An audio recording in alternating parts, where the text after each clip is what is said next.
Bismillahirrahmanirrahim. Wahayyikum tahiyatul Islam. Assalamualaikum warahmatullahi wabarakatuh.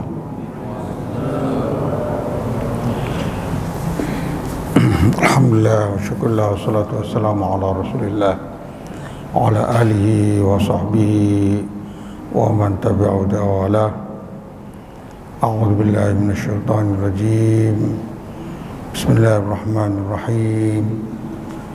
Ya ayyuhalladzina amanu taqullaha wa qulu qawlan sadida yuslih lakum a'malakum wa yaghfir lakum dhunubakum wa man yuti'illaha wa rasulahu faqad faza fawzan 'azima.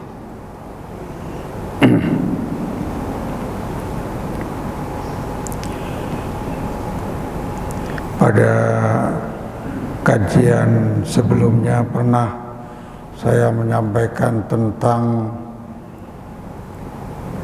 makna keberkahan di dalam Al-Quran.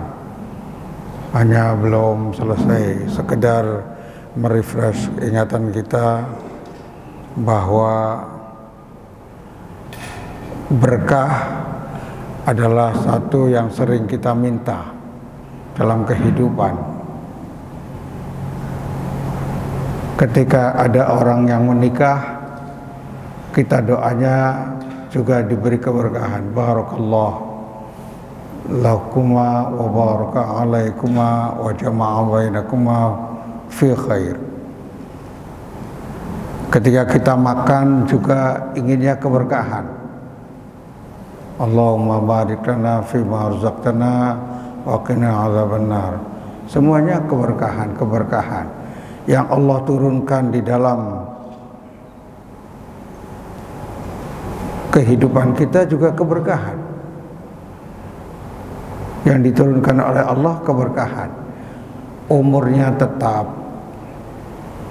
rizkinya boleh jadi tetap, kecuali dengan seizin Allah, Allah merubahnya.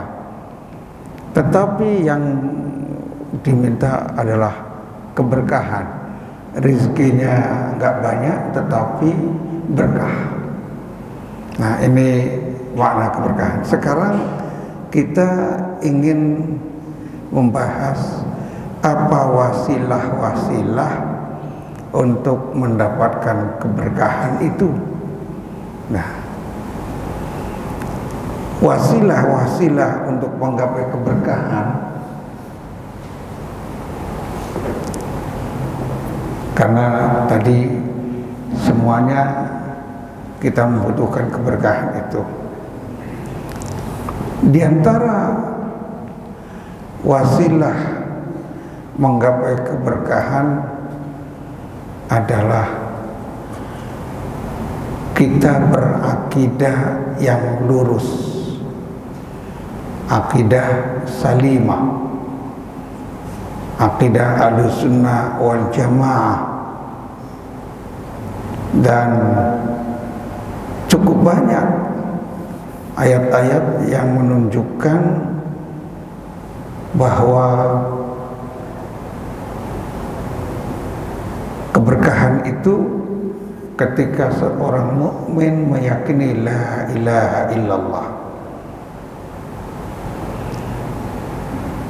Kalau kita membaca la ilaha illallah, akidah salimah, maka akan mendapatkan keberkahan yang cukup banyak dengan la ilaha illallah. Nanti Bapak Ibu bisa menelusuri dari surat Al-A'raf ayat 54, surat Al-Furqan ayat 1, Ar-Rahman ayat 78, Al-Mulk, semuanya tabarak, penuh keberkahan. Tabarakalladzi lahu mulkus samawati wal ardh. Kaitannya dengan akidah yang benar akan dilimpahkan keberkahan. Jadi Bapak Ibu yang saya muliakan, kita wajib meluruskan akidah kita. Jangan sampai ada kesyirikan sedikit pun. Ketika ada kesyirikan, la in asyrakta la yahbatanna amaluk. Bila kamu syirik, maka amalan-amalannya akan dihapus. Ya, yang menghapus amal banyak, tetapi kalau syirik, tidak berpegang teguh pada la ilaha illallah, maka total habis. Na'udzubillah min dzalik. Dalam ucapan kita sehari-hari hati-hati. Maka banyak orang kalau sholat kadang-kadang syahadat dulu. Mau sholat itu syahadat dulu. Asyhadu an la ilaha illallah, asyhadu anna Muhammadan.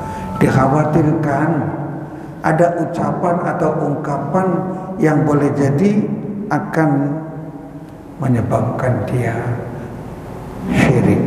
Dan betapa banyak ungkapan-ungkapan manusia sekarang ini yang ada kecenderungan kepada kesyirikan. Orang-orang yang nggak mengerti, ya, orang yang nggak mengerti, gara-gara dipecat seakan-akan rezekinya terputus. Nah, itu kan tidak sesuai dengan al-iman bi rububiyatillah, iman terhadap rububiyatullah. Tabarakalladzi lahu mulku samawati wal ardh. Kaitannya dengan tauhid. Ini yang pertama.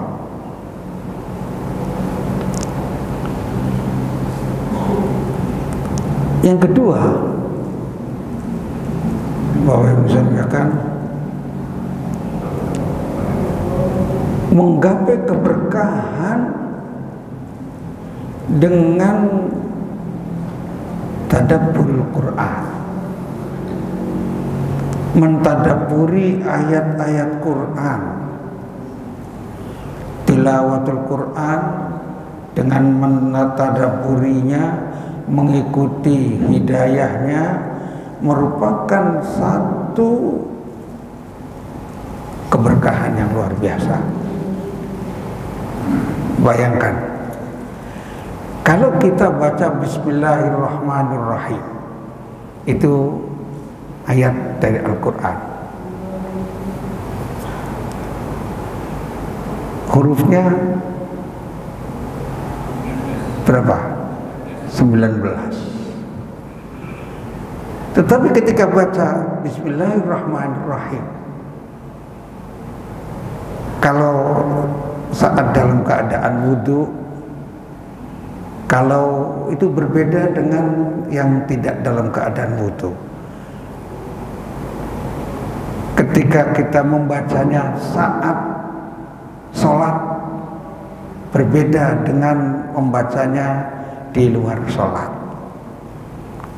Minimal satu huruf, satu kebajikan. 19 huruf artinya 19 kebajikan kali 10, 190 kebajikan. Maka membacanya, tilawatul Qur'annya itu penuh keberkahan. Karena ziyadatul khair, keberkahan di atas sebenarnya makna bertambahnya kebajikan, kebaikan, itu adalah berkah. Kalau anak bapak 3 soleh semuanya, mendoakan bapak ibu semuanya, ibadahnya rajin semuanya, tilawatul Qur'annya rajin semuanya, berkah. Karena bapak yang untuk setiap amalan anak, hasil didikan kita dan hasil kita yang membiayai, itu semuanya akan kembali kepada kita. Itu namanya keberkahan. Nah, kalau murojaahnya rajin, maka betul-betul kalau ada Ya di antara kita punya anak yang hafal Quran, ya seakan-akan ada jaminan untuk masuk surga. Nah, kalau anak sudah besar-besar sulit untuk hafal Quran, lanjutannya cucunya sebagai pembuka kebajikan. Apalagi kemudian bahasa Arabnya mengerti. Kalau bapak ibu tadi mendengarkan imam kita baca surat Al-Qari'ah, jangan membaca surat At-Takatsur, mengerti, terbang. Dan mungkin banyak kepada kita bertanya-tanya ketika tsumma latus'alunna yauma idzin 'anil na'im saja satu ayat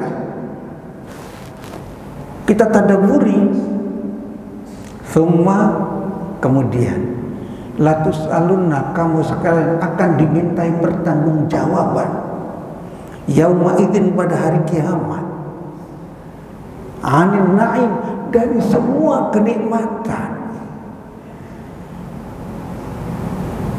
Lus dalam hati, nikmat mata apakah kita syukuri? Nikmat bisa bernafas dengan enak, nikmat, wah banyak sekali kenikmatan yang tidak bisa dihitung.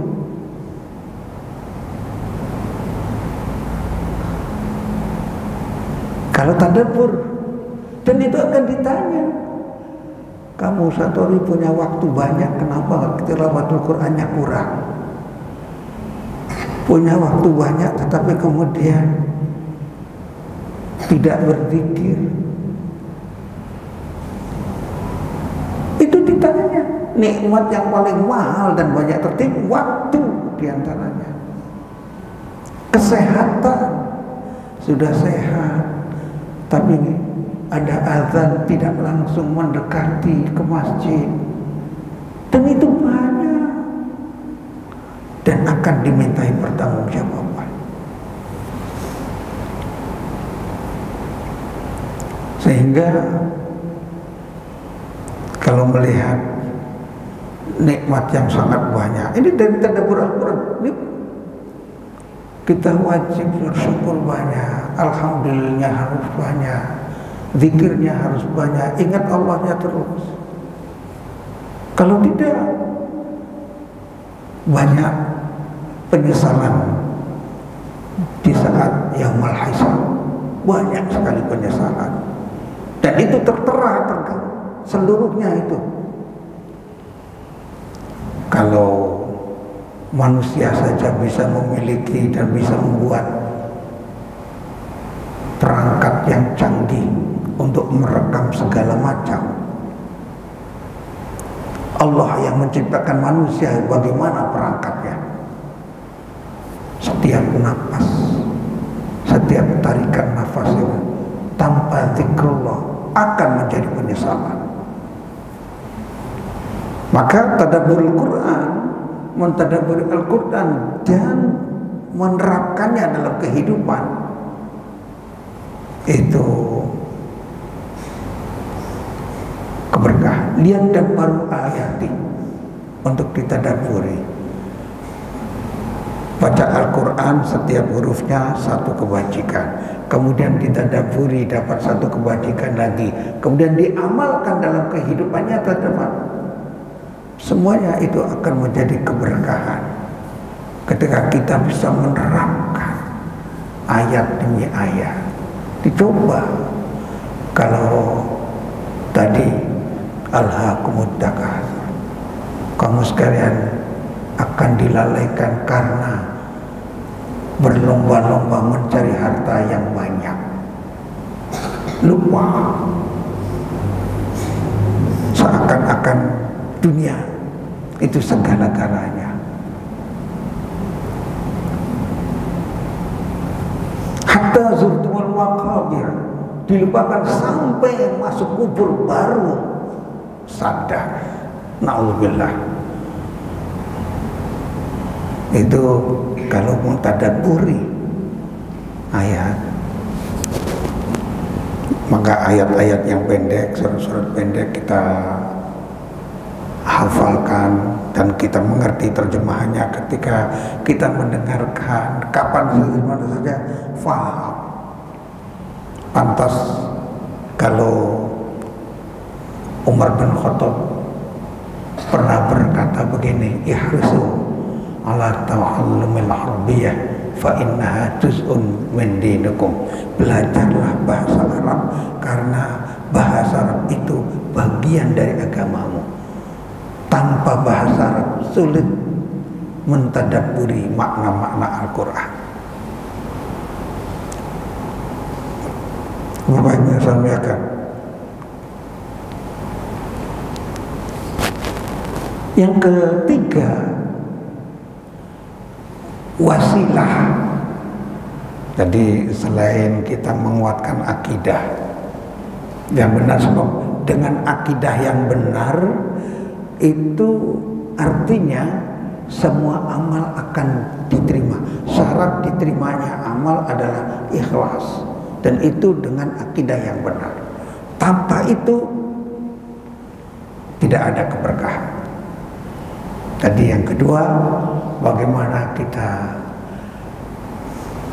mentadabburi Al-Quran, ayat-ayatnya dan seterusnya. Yang ketiga, al-iqtida' bil mubarakin, yaitu meneladani orang-orang yang mendapatkan keberkahan, para anbiya. Mubarakan aynama kuntum. Nabi Isa mengatakan, aku penuh keberkahan di mana saja aku berada. Mengikuti para anbiya, meneladani para anbiya, meneladani orang-orang yang penuh keberkahan, itu dengan kesolehan mereka kita mengikuti mereka akan mendapatkan sebab keberkahan. Banyak sekali ayat-ayat ya, yang menunjukkan bahwa al-iqtida' bil mubarakin itu mendapatkan keberkahan. Nabi Nuh, Nabi Muhammad SAW, semua para anbiya itu, Nabi Ibrahim, Nabi Ishak, seluruhnya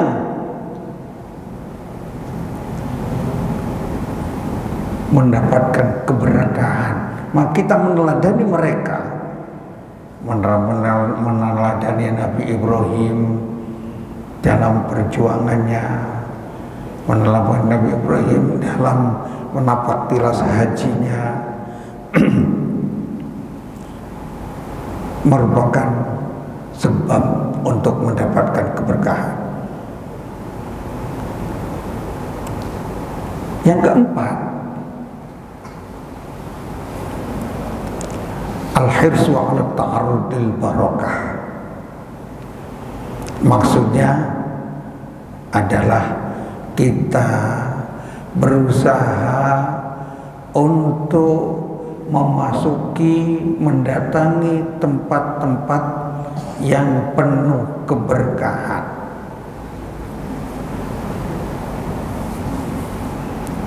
Seperti Baitullah,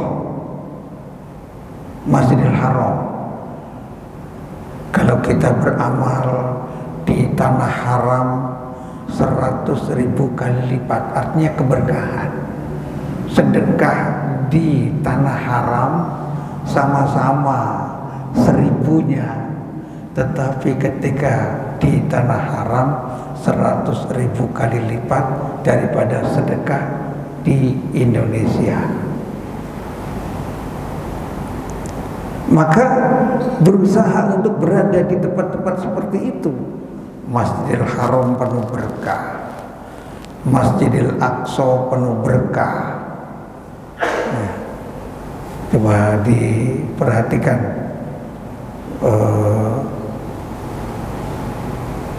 surat Al-Isra itu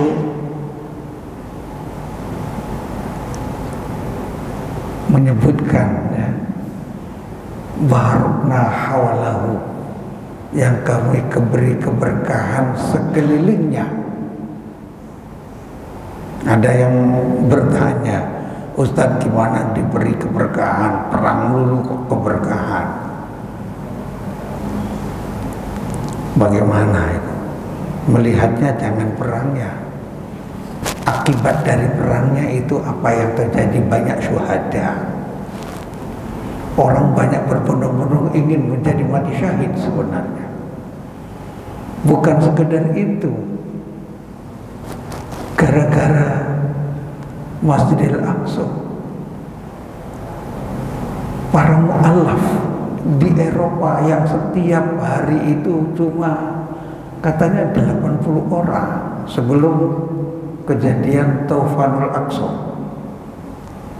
Sekarang itu ribuan, kurang tahu, sehingga beberapa negara sudah mulai menambah jumlah umat Islamnya di Eropa, di Amerika. Artinya terjadi peperangan, tetapi menyebabkan banyak orang mendapatkan hidayah dari Allah Subhanahu wa Ta'ala. Itu keberkahan.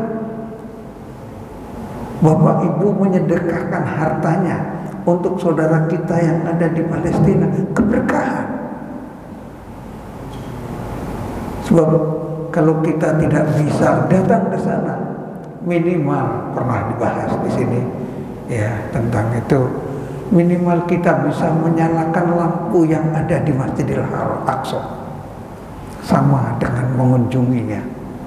Kita sedekah, itu keberkahan. Barangkali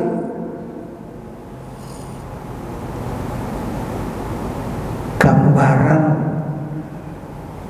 ini Bapak Ibu sampaikan, gambaran kepedulian umat terhadap dunia Islam itu karena Al-Aqsa. Sering saudara kita di mana-mana ditindas, di Uighur ditindas luar biasa, di Rohingya ditindas. Tapi Bapak Ibu sekalian cuma banyak berdoa. Ya kalau kita tidak mendoakan sama sekali, khawatir tidak ada keislaman dalam diri kita. Sebab malam yahtam bi amril muslimin falaysa minhu. Barang siapa yang tidak memperhatikan umat Islam, urusan umat Islam, tidak termasuk muslim. Dikhawatirkan ada ancaman itu. Minimal ada perhatian kita kepada saudara-saudara kita di mana saja, apalagi yang di sekeliling kita, fuqara, masakin, yang miskin, yang lemah, yang banyak meminta bantuan. Kemudian kita tidak peduli, khawatir kita tidak ada keislaman dalam diri kita. Na'udzubillah. Nah, ketika kita ada peduli, nah itu merupakan satu yang cukup baik. Termasuk menziarahi biladus Syam, datang ke negara-negara yang penuh di keberkahan sekeliling daripada Al-Aqsa, itu Syam. Syam itu Syria, ya, termasuk ya Palestina, sekelilingnya itu termasuk dalam biladus Syam. Menghadirinya datang ya, mengapa banyak orang yang berbondong-bondong untuk pergi ke sana? Kalau dibuka, Rafah itu dibuka, barangkali ribuan orang yang ingin berjuang di jalan Allah, berjihad. Itu tadi cara-cara untuk menggapai keberkahan. yaitu dengan akidah yang benar, ya, kemudian berusaha untuk mentadabburi Al-Quran, kemudian berusaha untuk meneladani para anbiya yang penuh keberkahan dan mendatangi tempat-tempat yang berkah seperti Masjidil Haram, Masjidil Aqsa, negara Syam. Nah sekarang bagaimana pengaruhnya keberkahan itu dalam diri kita? Kalau kita telusuri ayat-ayat Al-Quran tentang pengaruh keberkahan,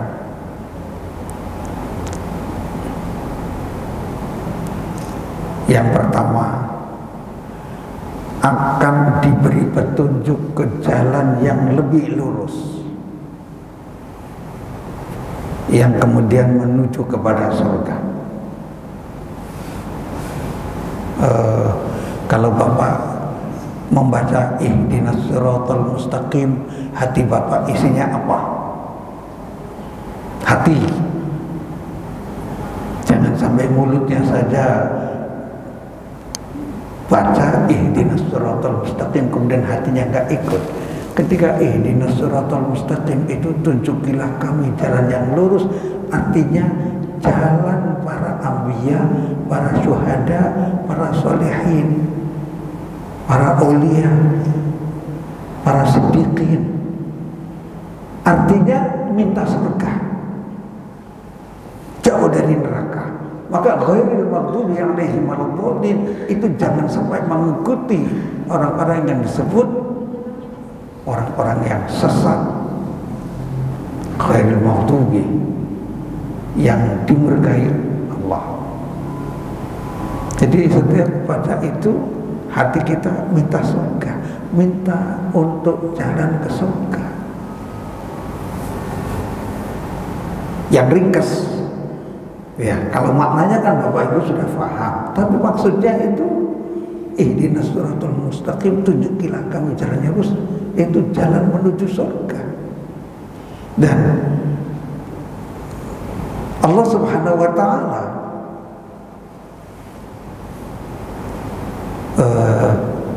memberikan keberkahan ini, asarnya, pengaruhnya adalah menuju kepada jalan yang paling lurus.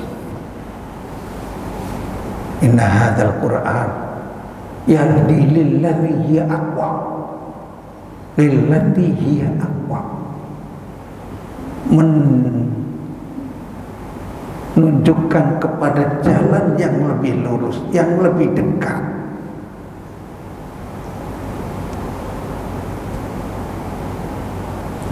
Penting untuk ini. Pertama, kalau dapat keberkahan akan diarahkan oleh Allah menuju kepada jalan yang lebih lurus. Yang kedua, Bapak Ibu yang saya muliakan,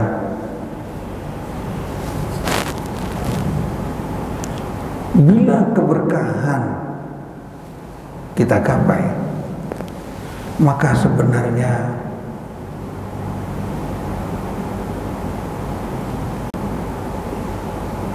itu akan menjadi penuh dengan kebaikan. Sampai disebutkan, laula barakatullah limujmalil ardi, kalau bukan karena keberkahan yang diberikan Allah kepada tanah, kepada bumi ini, mantafa'na bi khair, tidak akan bisa memanfaat kebaikan sedikit pun, tidak bisa memanfaatkan kebaikan dari bumi sedikit pun.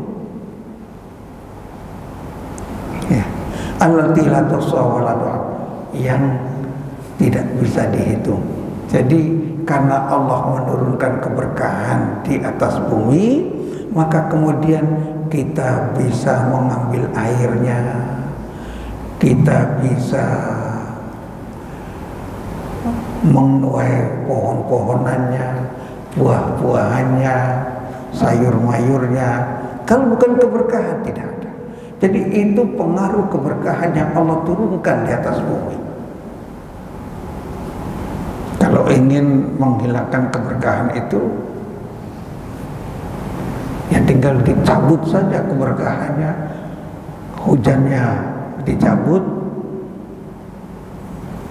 buminya seperti batu yang tidak menghasilkan apa-apa, bisa. Allah menghendaki itu seluruhnya kalau menghendaki. Termasuk kalau bukan karena keberkahan ketakwaan yang dilakukan oleh manusia, keberkahan ketakwaan yang Allah berikan kepada kita sehingga turunnya hujan, diterimanya doa, mengalirnya sungai, itu karena keberkahan ketakwaan. Jadi ungkapan-ungkapan walau anna ahlal qura amanu wattaqau yang difirmankan oleh Allah dalam surat Al-A'raf, seandainya penduduk negeri itu beriman dan bertakwa, akan kami bukakan la fatahna alaihim barakatim minas sama wal ardh. Dibukakan keberkahan dari langit dan dari bumi. Langitnya menurunkan hujan, hujannya bermanfaat. Sehingga Bapak Ibu sekalian, coba ada bumi, tanah Bapak Ibu sekalian, itu kalau diambil airnya, ada yang bagus sekali, ada yang bisa setara lebih baik dari aqua untuk daerah tertentu. Itu bisa dicek. Itu keberkahan. Kalau ada di rumah kok airnya bagus sekali, tidak ada, itu keberkahan. Itu dari Allah Subhanahu wa taala. Karena ketakwaan dan keimanan, kemudian Allah berikan keberkahan. Bapak Ibu semuanya kan termasuk karena keberkahan yang diturunkan oleh Allah Subhanahu wa taala di atas dunia ini, banyaknya pohon-pohonan, buah-buahan, banyaknya sungai yang mengalir. Itu keberkahan-keberkahan. Ya. Banyak sekali Bapak Ibu semuanya kan kalau melihat menyebutkan wasakhkhara lakumus samsa wal ardh, bagaimana Allah menundukkan seluruh alam ini untuk manusia. Dikeluarkannya buah-buahan, buah-buahan ada yang merambat, ada yang tidak. Dijelaskan oleh Al-Quran itu untuk seluruhnya untuk manusia. Ada yang kekurangan zat besi, Allah menciptakan. Yang kekurangan protein, Allah menciptakan. Itu karena keberkahan dari Allah Subhanahu wa taala. Dan itu melalui tumbuh-tumbuhan. Alhamdulillah. Coba kalau kita kekurangan zat besi, kemudian harus makan besi kan susah. Tetapi ketika yang dimakan itu adalah daun-daunan yang hijau-hijau yang mengandung zat besi, nikmat dimakannya, ya, merasa enak. Itu karena keberkahan yang Allah turunkan. Termasuk taskhirus sama wal ardh, taskhiru al-lail wan nahar, taskhirus syams. Maksudnya Allah menundukkan langit dan bumi, menundukkan gunung-gunung, menundukkan sungai, menundukkan ada siang malam, menundukkan bulan. Seluruhnya itu karena keberkahan dari Allah. Seluruhnya untuk kita. Kalau kita tidak kena sinar matahari, bisa dibayangkan. Untuk sehat kita perlu sinar matahari. setiap hari. Kalau tidak, maka akan banyak penyakit. Itu karena keberkahan dari Allah lah, kemudian kita bisa menikmati segala macam. Ini pengaruh dari keberkahan. Nah, oleh sebab itu wasail, cara-cara untuk menggapai keberkahan itu perlu ditingkatkan. Termasuk Bapak Ibu sekalian, keberkahan yang diberikan oleh Allah kepada kita itu diantaranya Allah mencegah kejahatan terhadap orang yang takut kepada Allah. Orang yang takwa dijaga oleh Allah.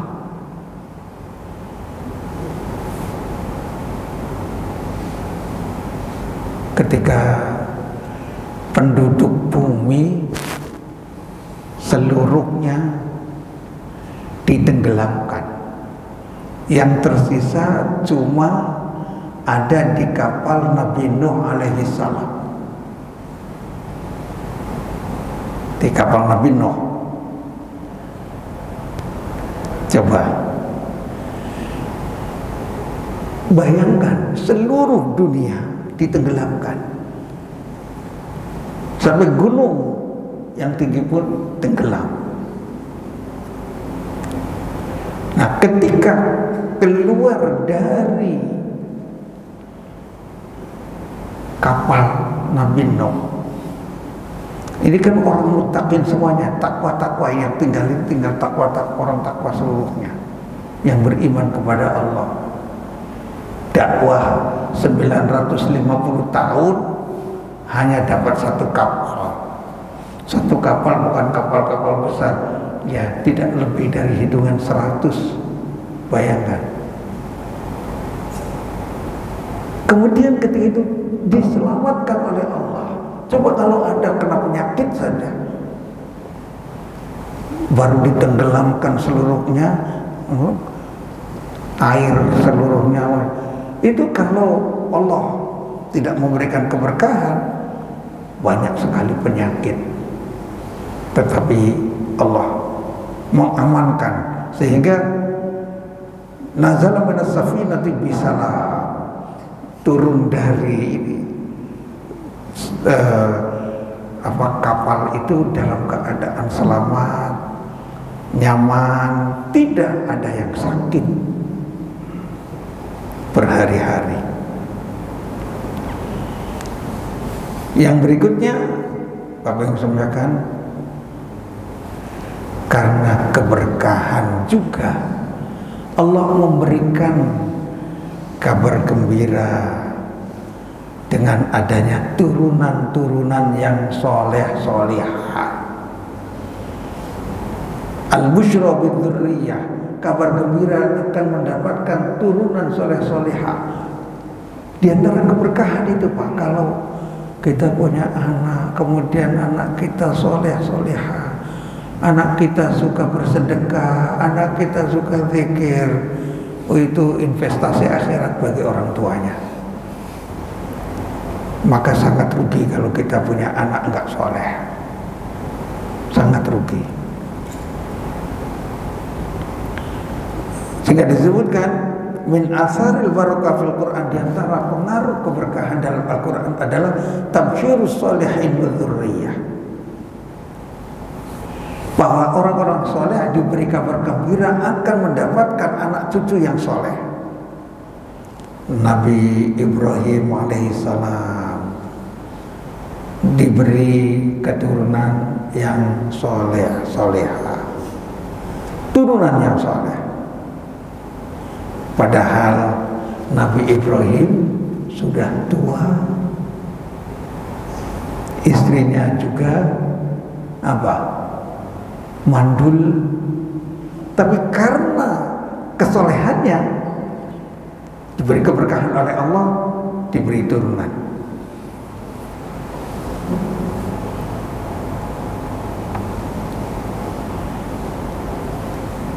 Yang berikutnya di antara keberkahan adalah ditambahkannya pahala. sesuai dengan tempat yang ditentukan oleh Allah dan Rasulnya, sesuai dengan waktu. Ini karena keberkahan dari Allah sehingga tempat-tempat tertentu ya seperti Masjidil Haram ya, beribadah di tanah haram itu 100.000 kali lipat, sholat di Masjid Nabawi 1000 kali lipat, sholat di Masjidil Aqsa 500 kali lipat. Itu kaitan dengan tempat, kaitan dengan tempat juga. Masjid secara umum, kalau kita sholat jamaah subuh, kemudian kita duduk setelah sholat jamaah subuh berjamaah, duduk zikir sampai syuruk, kemudian kita sholat 2 rakaat, Allah memberikan pahala haji secara sempurna. Itu keberkahan. Kalau dari sisi waktu, ada malam Al-Qadar, malam-malam Ramadan. Pada 10 hari pertama Dzulhijjah yang baru lewat, 10 hari pertama Dzulhijjah itu orang beribadah beramal soleh di 10 hari pertama Dzulhijjah sama pahalanya dengan orang yang berjuang fisabilillah dengan membawa seluruh hartanya dan tanpa kembali. 10 hari pertama Dzulhijjah. Jadi bapak-bapak yang menyembelih kurban kemarin, yang khususnya 10 hari pertama Dzulhijjah, itu masuk di dalam amal soleh. Yang menamatkan Al-Quran, yang puasa, itu mendapatkan amal soleh yang setara dengan berjuang fisabilillah dengan membawa harta semuanya tanpa kembali apa-apa. Itu kaitan dengan waktu. Tadi sore sholat Jumat, setelah asar itu Masya Allah, orang yang berdoa mustajab. Kalau hari Jumat setelah sholat asar, jangan lupa banyak berdoa. Jangan sibuk dengan yang lain-lain, banyak doa. Itu mustajab. Artinya Allah memberikan keberkahan sesuai dengan waktunya, dengan tempatnya. Dan Allah termasuk Bapak Ibu saya muliakan, di antara pengaruh keberkahan yang Allah berikan kepada kita adalah tersebarnya, terciptanya keamanan, kedamaian antara muslim dengan sesama muslim, antara muslim dengan non-muslim, dan seterusnya. Ini karena Bapak Ibu saya muliakan, karena keberkahan yang Allah berikan. Oleh sebab itu, pada kesempatan ini kita mengajak bersama-sama perlu untuk menggapai keberkahan melalui akidah yang benar, tadabbur Al-Quran, kemudian iktida bis-shalihin, dan mencoba untuk memaksimalkan penggunaan waktu dan tempat yang penuh berkah. Tadi tempat-tempat sudah jelas, waktu-waktu sudah jelas. Itu saja yang saya sampaikan, mudah-mudahan bermanfaat. Aku qouli hadza wa astaghfirullah li wa lakum wa la'afu minkum. Wassalamualaikum warahmatullahi wabarakatuh.